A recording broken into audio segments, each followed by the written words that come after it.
कभी सोचा है कि ये जो भारत का आइडिया है, ये कॉन्सेप्ट, आखिर ये बना कैसे है? चलिए आज हम इसी सवाल का जवाब ढूंढने के लिए ना एक सफर पर निकलते हैं, टाइम में पीछे। ये सफर है वेदों के उस दौर से लेकर सम्राट अशोक के विशाल साम्राज्य तक।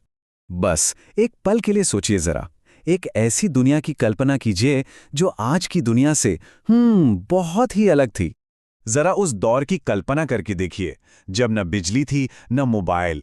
रात का अंधेरा बस तारों से रोशन होता था और दिन की रोशनी सूरज और यज्ञ की आग से। सोचिए उस दुनिया में जहां आज की कोई टेक्नोलॉजी नहीं थी, लोग सिर्फ जी नहीं रहे थे, बल्कि वो ज्ञान की, अनुशासन की और जिंदगी के असली मतलब की तलाश में थे। तो चलिए इस सफर की शुरुआत करते हैं वैदिक युग से। ये वो समय था हड़प्पा सभ्यता के बाद का, जब एक बिल्कुल नई सोच, एक नई समझ जन्म ले रही थी। देखिए, इस दौर में लोगों के लिए ना बस पेट भरना और जिंदा रहना ही सब कुछ नहीं था। नहीं, उनका असली मकसद था जीवन के रहस्य को समझना, ये जानना कि भाई हम यहां हैं क्यों। ये अस्तित्व को सिर्फ जीने की नहीं, बल्कि उसे समझने की एक बहुत गहरी खोज थी। जरा सोचकर देखिए, लोग यज्ञ की पवित्र आग के चारों ओर बैठे हैं, वैदिक मंत्रों का उच्चारण हो रहा है और वो सीधा डायरेक्टली प्रकृति की शक्तियों से बात कर रहे हैं। ये सिर्फ कोई रस्में नहीं थी, नहीं, ये तो ब्रह्मांड के साथ जुड़ने का उनका अपना तरीका था। लेकिन जैसा होता है, समय बदला और समय के साथ ये जो स्पिरिचुअल सर्च थी ना, ये एक नए जुनून में बदलने लगी। अब बारी थी पॉलिटिकल एम्बिशन की।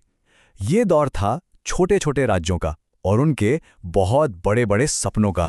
ये देखिए यहां इतिहास का पहिया कैसे घूमता है। सबसे पहले वैदिक युग, वो आध्यात्मिक शांति का दौर। उसके बाद आए महाजनपद, यानी छोटे छोटे राज्यों का समय।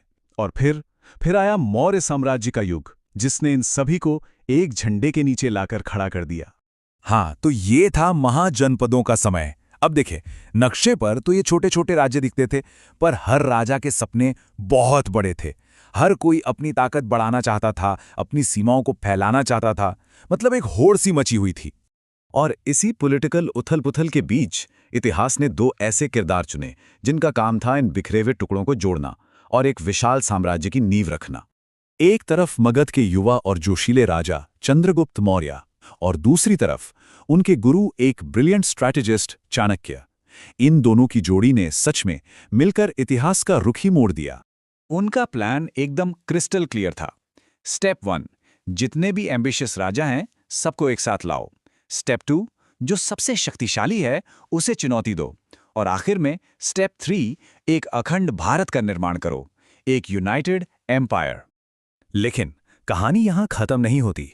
ये तो बस एक नए चैप्टर की शुरुआत थी। अब स्टेज पर एंट्री होती है उस सम्राट की जिसका नाम इतिहास में हमेशा के लिए अमर हो गया। पर क्यों? एक खूनी युद्ध और एक बदले हुए दिल की वजह से। और फिर आया अशोक, चंद्रगुप्त का पोता, जिसने मौर्य साम्राज्य को उसकी बुलंदियों पर तो पहुंचाया, लेकिन इसकी एक बहुत भारी कीमत चुकाकर। कलिंग का युद्ध, एक ऐसा भयानक भयानक युद्ध जिसने हजारों लाशों के ढेर लगा दिए। इस जीत ने अशोक को सम्राट तो बना दिया, पर उसके अंदर के इंसान की शांति छीन ली।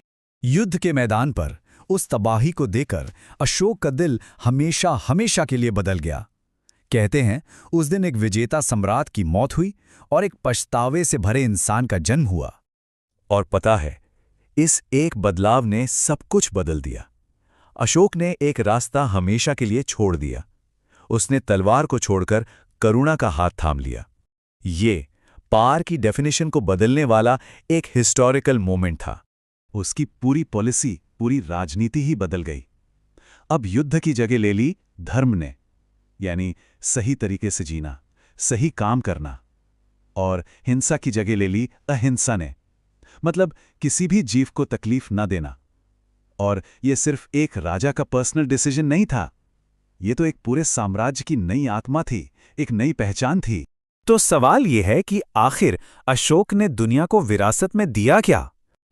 ये कहानी है करुणा की जीत की। अशोक के उस एक फैसले ने ना जीत का मतलब ही बदल दिया।